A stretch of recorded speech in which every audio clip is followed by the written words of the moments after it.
ஓம் ஸ்ரீ பிரித்யங்கரா தேவியே போற்றி போற்றி. நல்லதே நினைப்போம், நல்லதே நடக்கும். சக்தி பிரித்யங்கரா குழந்தைகளுக்கு இந்த தாயின் ஆசீர்வாதம் என்றுமே முழுமையாக கிடைக்கட்டும். அவர் எதற்காக வருகிறார், ஏன் வருகிறார், உன்மீது உண்மையான அன்பு கொண்டு வருகிறாரா இல்லையா என்று சொல்கிறேன், கவனமாக கேள் என் தங்கமே. என் அன்பு பிள்ளையே, இன்று உன்னுடைய தாயானவள் உன் வாழ்க்கையை மீட்டெடுத்து உன் கைகளில் கொடுக்க வந்திருக்கின்றேன். என் தங்கமே, உன்னுடைய வாழ்க்கையானது உன்னை விட்டு பிரிந்து சென்று வெகு நாட்கள் ஆகிவிட்டது. என் பிள்ளை, நீயோ கண்ணீரில் அங்கு தத்தளித்து கொண்டிருக்கின்றாய். நம் வாழ்க்கை கடைசி வரையிலும் இவர்களோடுதான் தொடரும் என்று நினைத்தது இப்படி பாதியிலேயே நின்றுவிட்டது. இனிமேல் நமக்கென்று என்ன நம்பிக்கை இருக்கிறது என்று என் குழந்தை நீ சிந்தித்துக் கொண்டிருக்கின்றாய். என் தங்கமே, இப்பொழுது அந்த உறவு தான் சிக்கிய மாய வலையில் இருந்து மீண்டு வர தொடங்கிவிட்டார். என் குழந்தையே, உன் வாழ்க்கையை மீட்டெடுத்து அங்கு உன் கைகளில் நான் ஒப்படைப்பதற்காக இப்பொழுது வந்திருக்கின்றேன். என் குழந்தைக்கு மனதிற்கு சந்தோஷத்தை கொடுக்க வேண்டும் என்றுதான் உன் அம்மா நானும் ஆசைப்பட்டு இப்பொழுது வந்திருக்கின்றேன். நான் சொல்கின்ற விஷயங்களை கேட்டுவிட்ட பிறகு இதை நீ எப்படி எடுத்துக்கொள்ள வேண்டும், என்ன முடிவு எடுக்க வேண்டும் என்று நீயே சிந்தித்து ஒரு முடிவினை எடுக்க வேண்டும். என் தங்கமே, யாரும் எந்த விஷயத்தையும் உனக்கு சொல்லி புரிய வைக்க வேண்டிய அவசியம் கிடையாது. இந்த வாழ்க்கை உனக்கு இத்தனை நாட்களும் கற்றுக் கொடுத்த பாடங்களில் இருந்து எத்தனையோ அனுபவங்களை தெரிந்து கொண்டு விட்டாய். நிச்சயமாக நீ தெரிந்து கொண்ட ஒவ்வொரு விஷயங்களும் உன்னை எந்த அளவிற்கு பக்குவப்படுத்தி இருக்கிறது என்று ஒரு முறை நீ சிந்தித்தால் அம்மா சொல்கின்ற விஷயங்கள் எல்லாமே உனக்கு தெளிவாக புரியும். என் தங்கமே, உன் வாழ்க்கையை பற்றிய பயம் உனக்கு அதிகமாக இருந்து கொண்டிருக்கிறது.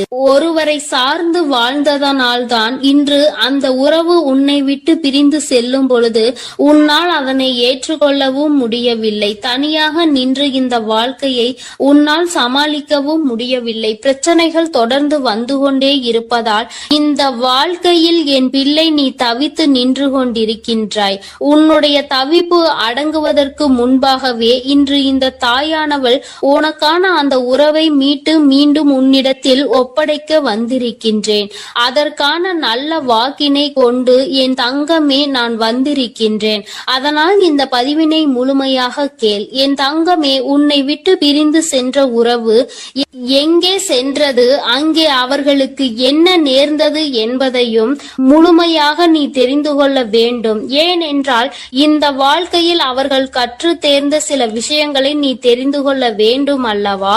ஒரு உறவு உன்னை இந்த அளவிற்கு காயப்படுத்தி உன்னை தத்தளிக்க விட்டு சென்றிருக்கிறது என்றால் இதனால் என்ன பலன் கிடைத்தது, என்ன லாபத்திற்காக அல்லது எந்த மன நிம்மதிக்காக அவர்கள் விட்டு சென்றார்கள் என்பதனை நீ தெரிந்து கொள்ள வேண்டும் அல்லவா? என் தங்கமே, இந்த சூழ்நிலையில் நிச்சயமாக என் குழந்தை நீ அதை தெரிந்து கொண்டால் உன்னுடைய மனதிற்கு நிச்சயமாக மிகப்பெரிய தெளிவு கிடைக்கும். என் பிள்ளையே, மனதளவில் எந்த ஒரு விஷயத்திற்காக இத்தனை நாள் நீ கலங்கி நின்றாயோ அந்த விஷயத்திற்கான மிகப்பெரிய தெளிவினை இந்த தாயானவள் இன்று உனக்கு கொடுக்க போகின்றேன். காரணம் என்னவென்றால் உண்மை தெரியாமல் உறவை நினைத்து வருந்தி கொண்டிருக்கிறாய். அதைதான் இன்று அம்மா உனக்கு தெரிய வைக்க முயற்சி செய்கின்றேன். என் தங்கமே, நீ நம்பிய உறவானது தேடி சென்றது இன்னொரு உறவை. அது மட்டுமல்லாமல் அங்கே அவர்களுக்கு இதைவிட சந்தோஷமான வாழ்க்கை இருப்பதாக நினைத்து உன்னை விட்டு அங்கே சென்றிருக்கிறார்கள். அவர்களுக்கு அங்கே என்ன பலன் கிடைத்தது என்று கேட்பாயானால் அங்கே முதலில் நல்ல ராஜ வாழ்க்கை தான் அவர்களுக்கு கிடைத்தது. அந்த ராஜ வாழ்க்கையை சந்தோஷமாக வாழ்ந்து கொண்டிருக்கின்ற நேரத்தில் தான் அவர்கள் வாழ்க்கையில் விழுந்தது மிக பெரிய பிரச்சனை. யாரை நாடி சென்றார்களோ, உன்னை விட்டு எப்படி இன்னொரு உறவை நாடி சென்றார்களோ அதுபோல அவர்கள் நாடி சென்ற உறவு உன் உறவை விட்டு வேறொரு உறவை தேட ஆரம்பித்து விட்டது. வாழ்க்கையில் ஏமாற்றம் என்றால் என்ன, அவமானங்கள் என்றால் என்னவென்பதை தெரிந்து கொள்ள வேண்டும் அல்லவா? மிகவும் எளிதாக ஒருவருக்கு துரோகத்தை செய்து விட்டேன், அதனினுடைய பலனை அடையாமல் விட்டால் எப்படி? அந்த பலனை தான் அவர்கள் அடைவதற்கு இன்று தயாராகி இருக்கின்றார்கள். என் தங்கமே, இந்த வாழ்க்கை நிச்சயமாக அவர்களுக்கு பல கடினமான விஷயங்களை காண்பித்து கொடுத்து விட்டது. அவர்கள் செய்தது எத்தனை பெரிய தவறு என்பதை அவர்களுக்கு புரிய வைத்து விட்டது. புரிய வைத்ததோடு மட்டுமல்லாமல் பல வேதனைகளிலும் சோதனைகளிலும் கிடந்து அதிலிருந்து மீண்டு வர முடியாமல் இப்பொழுது தவித்து மீண்டும் உன்னுடைய உறவே பெரியது என்று நினைக்க இவர் தொடங்கிவிட்டார். என் தங்கமே, ஒரு விஷயத்தை நீ தெளிவாக புரிந்து கொள்ள வேண்டும். இந்த தாயானவள் உன்னிடத்தில் ஒரு விஷயத்தை சொல்ல வருகிறேன் என்றால், அம்மா உடனடியாக எனக்கு எல்லாவற்றையும் செய்து கொடு, உடனே நான் சந்தோஷமாக வாழ வேண்டும் என்று நீ கண்மூடித்தனமாக சொல்லக்கூடாது. அவர் மாய வலையில் சிக்கி இருக்கிறார் என்றால் தன்னுடைய சொந்த புத்தி இல்லாமல் அங்கே எதுவும் நடக்கவில்லை.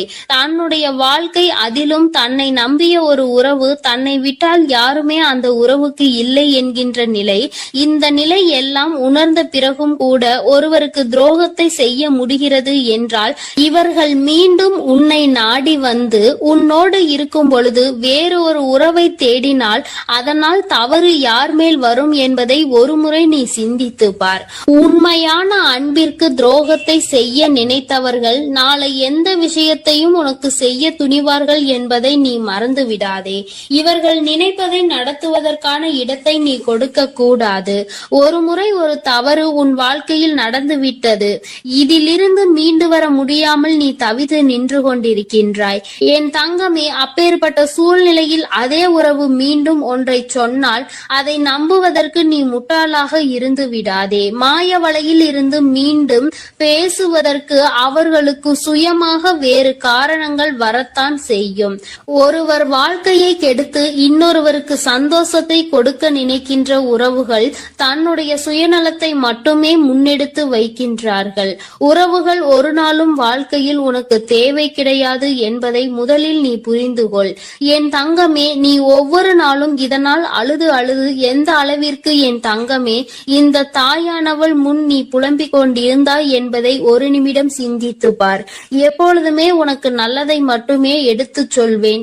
என் குழந்தையின் வாழ்க்கைக்கு ஏற்ற விஷயமாக இருந்தால் அதை நான் உன்னை விட்டு ஒரு நாளும் விலக்கி வைத்திருக்க மாட்டேன். என் தங்கமே, எல்லாவற்றையும் தாண்டி உன்னை விட பெரிது என்று நினைத்து இன்னொன்றை தேடி சென்ற உறவு மீண்டும் உன்னிடம் திரும்பி வந்தாலும் என்றென்றைக்கும் நீ அதனை நாடி செல்லாதே. உண்மையான உன் மீது அன்பு கொண்ட உறவாக இருந்தால் அந்த உறவு ஒருபொழுதும் இன்னொருவரை தேடி செல்லாது. என் தங்கமே, இது பொய்யான உறவு என்பதை நீ புரிந்து கொள்ள வேண்டும். அதனால் என் பிள்ளையே, எதுவானாலும் சிந்தித்து முடிவெடு. மீண்டும் ஒரு ஏமாற்றத்தை ஒருவேளை கொடுத்தால் அதை உன்னால் தாங்கிக் கொள்ள முடியும் என்று நீ நம்பினால் மட்டுமே இந்த வாழ்க்கையை நீ தேர்ந்தெடுக்கலாம். இல்லை, எனக்கு வேண்டாம், என்னால் முடியாது என்று நீ சொல்வாயானால் நிச்சயமாக நீ தப்பித்துக் கொள்ள வேண்டும் என்றுதான் அம்மா சொல்கின்றேன். என் குழந்தையே, வாழ்க்கையில் உண்மையான அன்பினை கொடுக்க எத்தனையோ பேர் இருக்கிறார்கள். பொய்யான அன்பிற்காக உன்னுடைய வாழ்க்கையை நீ தொலைத்துவிடக் கூடாது என்றுதான் அம்மா சொல்கின்றேன். என் குழந்தையின் மனதில் இருக்கின்ற இந்த எண்ணங்களை அம்மா நான் நிச்சயமாக புரிந்து கொண்டதன் பலனாக தான் உன்னிடத்தில் சொல்கிறேன். வேண்டாம் என்று முடிவெடுத்து விட்டால் என்னிடம் வா, அம்மா உனக்கான ஆறுதலை கொடுக்கிறேன். வேண்டும் என்று முடிவெடுத்தால் அந்த வாழ்க்கை உன்னுடைய பொறுப்பு. இனி உன் வாழ்க்கையை நீதான் பார்த்து கொள்ள வேண்டும். அதில் மட்டும் நீ கவனமாக இருந்து விட்டால் போதும். அம்மா உன்னை எப்பொழுதுமே கைவிட மாட்டேன் என்பதை மட்டும் நீ தெளிவாக புரிந்து கொண்டால் போதும். என் அன்பு பிள்ளையே, உன்னை விட்டு சென்ற உறவு மீண்டும் உன்னை தேடி வருகிறது. அதற்கான காரணம் என்னவென்று முழுவதுமாக கேட்டு தெரிந்து கொண்டு அம்மா சொல்லும் முடிவை உடனே எடு. ஏனென்றால் என் அன்பு குழந்தை இப்பொழுது மிகவும் கோபத்தில் இருக்கிறது. தன்னுடைய செயல்கள் பிடிக்காமல் மனமுடைந்து போய் இருக்கிறது. உன்னை விட்டு சென்ற உறவு நிரந்தரமாக இல்லாமல் போகட்டும். இனி எனக்கு அவர்கள் வேண்டாம் என்று அவர்களை வெறுத்து என் அன்பு குழந்தையானது இப்பொழுது மனதை கல்லாக்கி கொண்டு உட்கார்ந்திருக்கிறது. ஆரம்ப கட்டத்தில் அந்த உறவின் மீது உயிராய் இருந்தாய். இப்பொழுது அவர்கள் செய்த சிறு தவறுக்காக அவர்கள் வாழ்க்கையிலே நிரந்தரமாக வேண்டாம். என்னுடைய விஷயங்கள் அனைத்தையும் அவர் தவறாக புரிந்து கொண்டார், தவறாக செயல்பட்டார், என் வாழ்க்கையில் துரோகத்தை விளைத்தார்கள். இனிமேல் அவர்களுக்கு என் வாழ்க்கையில் இடமே இல்லை என்று அந்த நபரை என் அன்பு குழந்தை வெறுத்து விட்டது. ஆனால் அந்த தவறு அவர்கள் செய்தார்கள், நானும் அதை ஒப்புக்கொள்கிறேன். ஆனால் என் அன்பு பிள்ளையே, நீ மனதுருகி அழுதாய் அல்லவா? அதனுடைய கர்மா இப்பொழுது அவர்களை வாட்டி வதைத்து கொண்டிருக்கிறது. அவர்கள் வாழ்க்கையில் நரக வேதனையை அனுபவித்தார்கள். ஏனென்றால் என் அன்பு குழந்தை உண்மையாக இருந்தது, அவர்களையே முழுமையாக நம்பி இருந்தது. ஆனால் அவர்கள் துரோகம் செய்து ஏமாற்றி விட்டார்கள். ஒரு உண்மையான உறவை அலட்சியம் செய்தது உண்மைதான் என் அன்பு குழந்தையே.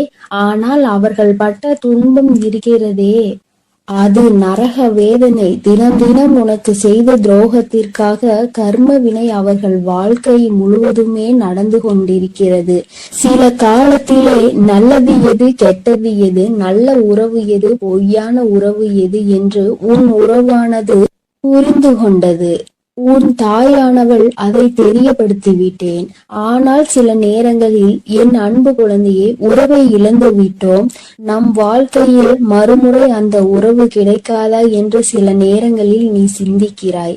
ஆனால் சில நேரங்களில் எனக்கு துரோகம் செய்த உறவு மறுமுறை எனக்கு எப்படி துரோகம் செய்யாமல் இருக்கும், அதனுடைய குணத்தை எப்படி மாற்ற முடியும், அதனுடைய செயல்களையும் எண்ணத்தையும் எப்படி மாற்ற முடியும் என்று சந்தேகமும் ஏற்படுகிறது. அதனால் அவர்கள் நிரந்தரமாக நம் வாழ்க்கையில் வேண்டாம் என்று என்னுடைய தங்க பிள்ளையானது முடிவெடுத்திருக்கிறது. ஆனால் இந்த முடிவை நீ கொஞ்சம் மாற்றிக்கொள்ள வேண்டும். ஏனென்றால் தவறு செய்தவர்கள் நம்மை தேடி மன்னிப்பு கேட்க வரும் பொழுது அவர்களை மன்னிக்கலாம், தவறல்ல. என்ன ஒன்று என் அன்பு பிள்ளையே, மன்னிப்பு கேட்டார் போல கேட்டு உன் வாழ்க்கையில் சில கஷ்டத்தையும் கண்ணீரையும் ஏற்படுத்துவதற்கு சில நபர்கள் இருக்கிறார்கள். ஆனால் உன் உறவானது மறுமுறை தவறு செய்யாத அளவிற்கு தக்க பாடத்தை உன் அன்னை கொடுத்திருக்கிறேன். அதனால்தான் ஒரு முறை செய்த தவறுக்காக அவர்கள் அனைத்தையும் திருத்திக் கொண்டு உன் காலடியில் விழுந்து மன்னிப்பு கேட்க உன்னை தேடி அந்த நபரானவர் வரப்போகிறார். இப்பொழுது நீ சரியான முடிவு எடுக்க வேண்டும். அதனால்தான் உன் அன்னை அவர் வருவதற்கு முன்னே உன்னிடம் இதை பற்றி தெரிவிக்க வந்திருக்கிறேன். இப்போது நீ உன் முடிவுகளை எடுக்க வேண்டும். ஒரு முறை அந்த நபரை மன்னித்து விடு. ஏனென்றால் தவறு செய்வது மனிதனுடைய இயல்புதான். ஆனால் தாயும் பிள்ளையாய் இருந்துவிட்டு வைராகியம் என்பதை நீ உன் மனதில் வைத்து கொண்டிருந்தால் அங்கு வெறுப்பு அதிகமாக உன் வாழ்க்கையில் வந்துவிடும். இவர் நல்லவரா கெட்டவரா என்று தெரியவில்லை. எவரை பார்த்தாலும் கோபப்படுகிறாய். அந்த கோபத்தால் நல்ல விஷயங்களை கூட சில நேரங்களில் இழந்து விடுகிறாய். என் அன்பு பிள்ளையே, புரிந்து கொள். ஒரு சில நபர் உனக்கு துரோகம் செய்கிறார்கள், ஏமாற்றுகிறார்கள் என்றால் அனைத்து நபருமே ஏமாற்றக்கூடிய நபர் கிடையாது என்பதை நீ புரிந்து கொள்ள வேண்டும், தெரிந்து கொள்ள வேண்டும். உன் மனம் உடைந்தது உண்மைதான். துரோகம் செய்த நபரால் நீ ஏமாற்றப்பட்டது உண்மைதான். ஆனால் அதற்கெல்லாம் பதிலடி கொடுத்துதான் உன் காலடியில் நான் அவர்களை விழ வைப்பேன் என்று நீ கண்ணீர் வடிக்கும் பொழுது உனக்கு உறுதியளித்திருந்தேன். மறுமுறை நீ என்னை சந்தேகப்படுகிறாய். அவர்கள் முழுமையாக திருந்தினால்தான் உன் காலடியில் வந்து விழுவார்கள் என்பதை நீ மறந்து விட்டாயா? இப்பொழுது நீ அந்த நபரை ஏற்றுக்கொள்ளவில்லை என்றால் அவர்களுடைய வாழ்க்கை என்பது பாதை மாறி, பயணம் மாறி தவறான பாதையில் சென்றுவிடும். அதனால் வரட்டு கௌரவம் பிடிக்காது. அதிகமாக கோபத்தால் நாம் சிந்திக்கும் செயலானது, எடுக்கும் முடிவானது வாழ்க்கையை கெடுத்துவிடும். அதனால் உன் அன்னை சொல்லும் வார்த்தைகளை முழுமையாக நம்பி உன்னை தேடி உன் காலடியில் வந்து விழுகிறார்கள் என்றால் ஒரு முறை அவர்களுக்கு வாய்ப்பை கொடு. மீறி அவர்கள் தவறு செய்கிறார்கள் என்றால் அவர்களுக்கு நான் மிகப்பெரிய தண்டனையை நிச்சயமாக கொடுப்பேன். உன்னை ஏமாற்ற மாட்டார்கள் அவர்கள். ஏனென்றால் நீ ஒரு முறை மனவேதனையில் இருக்கும் பொழுது ஆறுதல் உரைக்க எனக்கு அந்த உறவுதான் வேண்டும் என்று என்னிடம் நீ கேட்டாயல்லவா? என் அன்பு பிள்ளையே, உன்னுடைய ஆசையை நிறைவேற்றுவதற்காகத்தான் நான் உன் உறவை திருத்தி இப்பொழுது உன்னிடமே ஒப்படைக்க போகிறேன். இது உன் அன்னையின் கடமையும் கூட. என் பிள்ளைக்கு என்னென்ன வேண்டும் என்பதை பார்த்து பார்த்து செய்வது ஒரு அன்னையான என்னுடைய கடமை அல்லவா? என் அன்பு பிள்ளையே, அதனால் நீ கொஞ்சம் சிந்தித்து ஒரு நல்ல முடிவை எடு. வரட்டு கௌரவம் பிடித்து கொண்டு பழைய விஷயங்களை பேசி பேசி அவர்களை அலட்சியம் செய்து விடாதே. ஏனென்றால் உன்னை அவர் தேடி வரப்போகிறார்கள். வியாழக்கிழமையோ வெள்ளிக்கிழமையோ அல்லது ஞாயிற்றுக்கிழமையாக கூட இருக்கலாம். இந்த 3 தினத்தில் உனக்கு துரோகம் செய்த உறவும் ஏமாற்றிய உறவும் நரக வேதனையை அனுபவித்து தக்க பாடத்தை கற்றுக்கொண்டு உன் தாயின் லீலைகளால் அவர்கள் இனி சின்ன எறும்புக்கு கூட துரோகம் செய்யாத அளவிற்கு மாறி உன்னை தேடி இப்பொழுது வரப்போகிறார்கள். தாயானவள் அவர்கள் வாழ்க்கையில் தகுந்த பாடத்தை கற்றுக் கொடுத்திருக்கிறேன். நல்ல பாடத்தையும் புகட்டி கொண்டிருக்கிறேன். நம்பியவருக்கு துரோகம் செய்தால் என்னென்ன பலன் கிடைக்கும் என்று, இரட்டிப்பு பலன் கிடைக்கும் என்று, அதுவும் என்னுடைய பிள்ளைகளை ஏமாற்றினால் என்ன பலன் கிடைக்கும் என்று அனைத்தையும் உன் உறவானது இப்போது புரிந்து கொண்டது. அதனால்தான் உன் காலடியில் வந்து விழப்போகிறது நிரந்தரமாக. எல்லாம் எதற்காக செய்தேன் தெரியுமா? நீ வடித்த கண்ணீரும் உண்மையான உன்னுடைய பக்தியும் உண்மையான அன்பும் உன்னிடம் இருக்கும் நேர்மையும் இதனால்தான். உன் தாயானவள் நான் இதை உனக்காக செய்திருக்கிறேன். உன்னை எவர் ஏமாற்றினாலும் உனக்கு எவர் துரோகம் செய்தாலும் உன் தாயானவள் ஒருபோதும் பொறுத்து கொள்ள மாட்டேன். அவர்களுக்கு அதற்கான இரட்டிப்பு பலனாக தண்டனை கிடைத்தே தீரும். அதனால் என் வார்த்தைகள் மீது நம்பிக்கை கொண்டு நான் சொல்லக்கூடிய முடிவை எடுத்துவிட்டால் உன் வாழ்க்கையில் சந்தோஷம் என்பது நிரந்தரமாக இருந்துவிடும். உன் உறவு காலடியில் வந்து விழப்போகிறது. அதை மனமாற ஏற்றுக்கொண்டு வாழ பழகு. பழைய விஷயங்களை பேசாதே. பழைய விஷயங்களில் புத்தி காமித்தால் பழைய நிலைக்கு மாறுவதற்கு சிறிது காலம் எடுக்காது. ஆனால் திரும்பி வரும் பொழுது அவர்களை பழைய விஷயத்தை சொல்லி சொல்லி காமித்து அவர்களை மென்மேலும் கஷ்டப்படுத்த கூடாது. பிறகு அவர்கள் வாழ்க்கையில் தவறான முடிவுகளை எடுத்து விடுவார்கள். அதனால்தான் உன் அன்னை இப்பொழுது இந்த முடிவை எடுக்க சொல்கிறேன். என் அன்பு பிள்ளையே, அதனால் நீ சிந்தித்து ஒரு நல்ல முடிவை சீக்கிரமாக எடுத்துவிடு. ஏனென்றால் அவர்கள் உனக்காகவே வந்து கொண்டிருக்கிறார்கள். அவர்கள் முழுமையாக தெரிந்து விட்டார்கள். உன் அன்னை சொல்கிறேன் அல்லவா, என் மீது நம்பிக்கை கொண்டு உன் வாழ்க்கையை நீ ஆரம்பி என் குழந்தையே. அதில் உன்னை எப்பொழுதும் நானே வழிநடத்தி செல்கிறேன். நான் உன்னோட இருக்கிறேன். நான் உனக்காகவே இருக்கிறேன். நான் இருக்கும் பொழுது நீ எதற்காகவும் கவலை கொள்ள வேண்டாம் என் தங்கமே. நீ நல்லதையே நினை. உன் வாழ்வில் எப்பொழுதும் நான் உனக்கு நல்லதை மட்டுமே செய்து கொடுக்கிறேன். என் அன்பு பிள்ளையே, ஒரு முக்கியமான செய்தியை இன்று உன்னிடம் சொல்வதற்காக உன் வராகி அம்மா நான் வந்திருக்கிறேன். ஏனென்றால் நான் கண்ட காட்சி ஒன்று என்னை கண்கலங்க வைத்து விட்டது. அதை உன்னிடத்தில் சொல்லிவிட வேண்டும் என்றுதான் அம்மா வந்திருக்கிறேன். என்னை விட்டு பிரிந்து சென்ற உன்னுடைய துணையினுடைய இல்லத்திற்கு அம்மா சென்றிருந்தேன். பிரிவிற்கு காரணம் என்னவென்பது உன் பக்கம் ஒரு நியாயம் இருந்தாலும் அவர்கள் பக்கம் இருக்கின்ற நியாயத்தையும் தெரிந்து கொள்ள வேண்டும் அல்லவா? அது என்னவாக இருக்கும் என்று அறிந்து கொள்வதற்காக தான் உன் அம்மா நான் அங்கே சென்றிருந்தேன். அங்கு நான் கண்ட காட்சி என்னவென்பதையும் குழந்தையே நீயும் தெரிந்து கொள்ள வேண்டும் அல்லவா? அம்மா உன்னிடத்தில் அதனை சொல்லியே தீர வேண்டும் என்று வந்திருக்கிறேன். நான் சொல்கின்ற விஷயங்கள் உனக்கு நிச்சயமாக மன கஷ்டத்தை தான் கொடுக்க போகிறது. ஆனால் அதற்கான தீர்வும் இதில் முடிவில் உனக்கு கிடைக்க போகிறது. அதற்கு காரணம் என்ன தெரியுமா? நீ குழம்பிக் கொண்டிருக்கின்ற இந்த விஷயம் உனக்கு முதலில் தெளிவான பதிலை கொடுக்கும். அதன் பிறகு நல்லதொரு முடிவை கொடுக்கும். என் குழந்தையே, வாழ்க்கை துணை என்று அம்மா சொல்வது உனக்கு திருமணம் முடிந்த வாழ்க்கை துணையாகவோ அல்லது இப்பொழுது உன்னோடு பழகி கொண்டிருக்கிற உன்னுடைய எதிர்காலத்தில் உனக்கு துணையாக வரப்போகின்றவர் என்று நினைத்து கொண்டிருப்பவர் யாரோ ஒருவர். என் குழந்தையை யாராக இருந்தாலும் சரி, அவர்களினுடைய மனநிலையில் உன்னை பிரிந்து சென்ற பிறகு என்னவாக இருக்கிறது, எதற்காக உன்னை விட்டு பிரிந்து சென்றார்கள், அவர்களின் இல்லத்தில் நான் கண்ட காட்சி என்னவென்பதை அம்மா உனக்கு இப்பொழுது விரிவாக சொல்கிறேன்.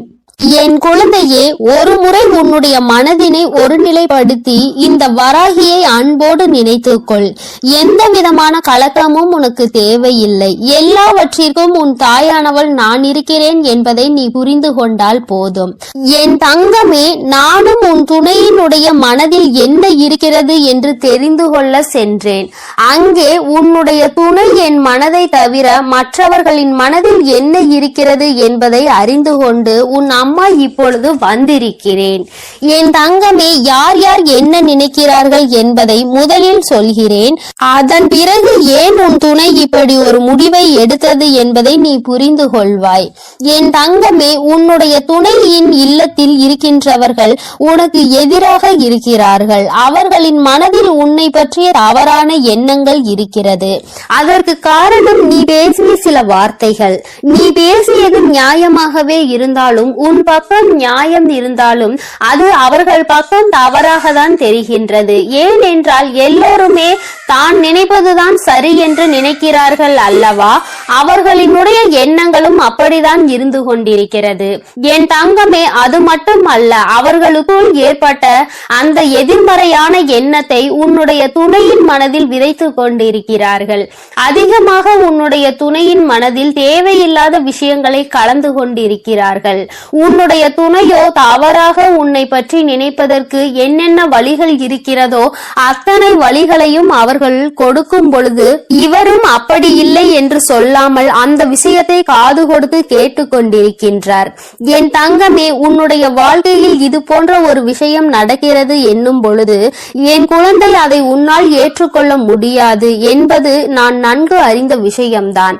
ஆனால் இவையெல்லாம் நடக்கும் பொழுது உன்னுடைய துணை அமைதி காத்ததற்கு என்ன காரணம் என்பதையும் தெரிந்து கொள்ள வேண்டும் அல்லவா? எத்தனைதான் நீ அவருக்கு உயிராக இருந்தாலும் அவர்களினுடைய குடும்பம் என்று வரும் பொழுது அங்கே அவர்களினுடைய மனது சிறிதும் தடுமாற்றம் அடையத்தான் செய்கிறது. ஏனென்றால் நீ பேசிய வார்த்தைகள் அவர்களுக்கு வேதனையை கொடுத்தது என்று உன் துணையிடம் சொல்லும் பொழுது உன்னுடைய துணை என் மனதும் பெரிது சஞ்சலம் படத்தான் செய்கிறது.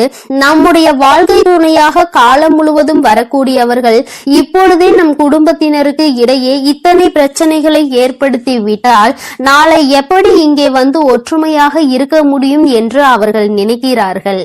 என் தங்கமே, அவர்களினுடைய எண்ணங்களை தவறு என்று முழுமையாக சொல்லிவிட முடியாது. நீ செய்தது சரி என்றும் முழுமையாக சொல்லிவிட முடியாது. அம்மா சொல்வது சரிதானே என்று ஒரு முறை நீ சிந்தித்து பார். என் தங்கமே, நீ நியாயமாகவே பேசியிருந்தாலும் ஆனால் யாரை பேசினோம் என்பதில் சிறிது கவனம் இருக்க வேண்டும். என் தங்கமே, உன்னுடைய வாழ்க்கை துணையினுடைய சம்பந்தப்பட்டவர்களாக இருக்கும் பொழுது சிறிதளவு கவனம் தேவை. அதற்காக அம்மா நீ நியாயத்தை எடுத்து சொல்ல கூடாது என்று சொல்லவில்லை. அதற்கான சரியான நேரத்தை நீ எதிர்பார்த்து நிற்க வேண்டும் என்றுதான் அம்மா சொல்கிறேன். சூழ்நிலைகள் உனக்கு சாதகமாக இல்லாத பொழுது நீ பேசியதுதான் இத்தனை பிரச்சனைகளுக்கும் காரணமாக மாறிவிட்டது. இப்பொழுது அது எந்த அளவிற்கு வந்து நிற்கிறது என்று பார்த்தாயா? உன்னை உன் துணையிடம் இருந்து பிரிக்கின்ற அளவிற்கு திட்டம் தீட்டுகின்ற அளவிற்கு இந்த விஷயம் தொடங்கிவிட்டது. என் தங்கமே, எதுவாக இருந்தாலும் உன்னுடைய துணை காத்த அந்த அமைதிக்கு காரணம் நீ அவர்களின் பேச்சையும் மீறி பேசிவிட்டாய் என்கின்ற ஒரு வருத்தம். மற்றபடி அவரின் மனதை அங்கே மாற்றுகின்ற முயற்சிகள் எதுவும் அவரிடத்தில் எடுபடவில்லை. அதை அவர் காது கொடுத்தும் கேட்பது போல உட்கார்ந்து கொண்டிருக்கிறார் என்பதற்காக மேலும் மேலும் பேசிக்கொண்டே அவரினுடைய மனநிலையை மாற்ற முயற்சிகள் நடக்கிறது. ஆனால் இது பயனளிக்காது என்பதனை இப்பொழுது அவர்களுக்கு உணரத் தொடங்கிவிட்டார்கள். இருந்தாலும் நம்மால் ஆன முயற்சிகளை செய்து பார்ப்போம் என்று செய்து கொண்டிருக்கிறார்கள். சரி, அவர்கள் செய்வதை செய்துவிட்டு போகட்டும். ஆனால் உன்னுடைய உண்மையான அன்பு, உன்னை என் மீது நீ கொண்டிருக்கின்ற நம்பிக்கை நிச்சயமாக அவரினுடைய மனதை ஒரு நாளும் மாற்றிவிடாது. அவர்களினுடைய எண்ணங்கள் முழுவதும் அவசரப்பட்டு பேசிவிட்டாய் என்கின்ற வருத்தம் தானே தவிர அவரிடத்தில் எந்த ஒரு ஆலோசனைகளையும் கேட்கவில்லையே என்கின்ற மன கஷ்டம் தானே தவிர உன் மீது எந்த விதமான கோபதாபங்களும் அவருக்கு இல்லை. என் தங்கமே, அதனால் இந்த உறவு மீண்டும் தொடரப்போகின்ற உறவு. இந்த பந்தம் மீண்டும் உன்னோடு காலம் முழுவதும் வரப்போகின்ற பந்தம். அதனால் உனக்குள் எந்த விதமான கலக்கங்களும் தேவை கிடையாது. மற்றவர்களினுடைய எண்ணங்கள் உனக்கு எதிராக இப்பொழுது இருக்கிறது. ஆனால் என் தங்கமே, உன்னுடைய சூழ்நிலை மாறும் பொழுது நிச்சயமாக அவர்களின் மனநிலையும் தானாகவே மாறிவிடும். எப்பொழுது ஒரே பிடியில் நின்று கொண்டிருக்க முடியாது.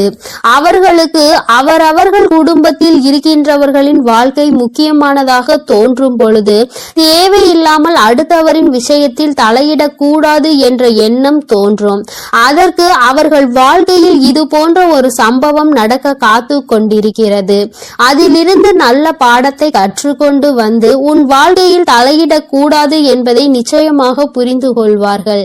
என் குழந்தையே, இனிமேல் எந்த விஷயமானாலும் துணையினுடைய குடும்பத்தாரின் சம்பந்தப்பட்ட விஷயமாக இருந்தால் அவரிடத்தில் சிறிது ஆலோசனை பெற்றுவிட்டு பிறகு நீ நிச்சயமாக உனக்கு அதில் இருந்து நல்ல பலன்கள் கிடைக்கும். மாறாக உன்னுடைய சொந்த முடிவாக இருக்கும் பட்சத்தில் நமக்கு கஷ்டம் வரும் பொழுது அதில் இவரால் எந்த விதமான உதவியும் செய்ய முடியாமல் ஒதுங்கி நின்று வேடிக்கை மட்டும்தான் பார்க்க முடியும் என்பதை நீ இப்பொழுதுதானே நடந்து கொண்டிருப்பதை பார்த்து புரிந்து கொண்டிருக்கிறாய். என் தங்கமே, இனி ஒரு நாளும் இந்த சூழ்நிலை உன் வாழ்க்கையில் வராமல் நீ பார்த்து கொள்ள வேண்டும்.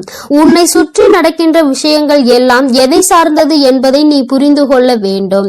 உன்னுடைய அழகான வாழ்க்கையை மீண்டும் உன் கைகளில் நிச்சயமாக நான் கொடுப்பேன். மற்றவர்களின் மனநிலையை மாற்றி உன் கைகளில் அதை கொடுக்கின்ற நேரம் மறுபடியும் வரும். அதை நீ நிச்சயமாக எக்காரணம் கொண்டும் இழந்து விடாமல் பார்த்து கொள்ள வேண்டியது உன்னுடைய பொறுப்பு. என் தங்கமே, இந்த வராகி அம்மாவினுடைய ஆசீர்வாதங்கள் உனக்கு எப்பொழுதும் இருந்து கொண்டுதான் இருக்கிறது.